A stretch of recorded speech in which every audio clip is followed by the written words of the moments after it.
اهلا بيكم.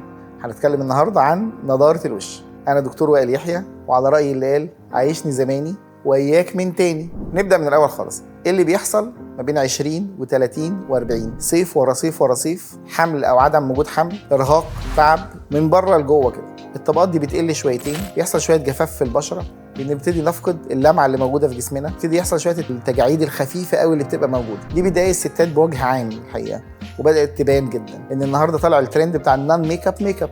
خلاص ما عادش الميك اب العنيف بتاع زمان، فده بيبين لنا قوي اي تجعيده صغننه بدات تحصل فيه. شركات كتير قوي بدات تنزل منتجات الحقيقه، ومستحضرات كتير جدا، ما بين بقى فيلرز انواع خفيفه لبروفايلو، لشركه جديده منزله منتج حلو جدا اسمه اوليديا. احنا مش بنعمل اعلان للشركه ولا حاجه، ولكن هو المنتج دوت منزل تبع شركتين.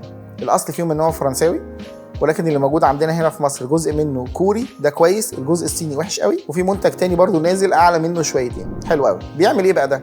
هو بيديني النضاره من غير ما يديني حجم، ودي ميزه مهمه جدا. هي عباره عن فايل صغير بيتحلل وبيتحقن بتقنيه معينه جدا، بيتحقن في طبقه سطحيه قوي. كل ما نزلنا فيه، هو التركه فيه كلها الحقيقه في التحضير وطريقه الحقن. هو مش سرنجه بتخش وخلاص، هو بيخش بتقنيه محدده جدا الحقيقه. اللي اتدرب عليها هيعرف يشتغلها كويس قوي وهيوصل نتيجه كويسه.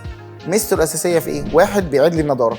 2، بيعمل لي شويه ليفتنج او شد خفيف قوي في المنطقه دي، ودي اهم منطقه زي ما اتفقنا بقى. احنا قايلين ان في مثلث معكوس اتكلمنا عليه في حلقه شد الوش. هنا بقى مهم جدا ان احنا نتدخل باجراء بسيط جدا في العياده، بيتعمل تقريبا ملوش داون تايم، بنزل شغلها في نفس اليوم او في تاني يوم، ما فيهوش اي مشكله. عباره عن ساعه زمن بيتحضر فيها الدواء، بس معلش لازم نصبر ساعه كامله. هو الدواء بيتحضر في ساعه، ودي من اهم الخطوات برضه.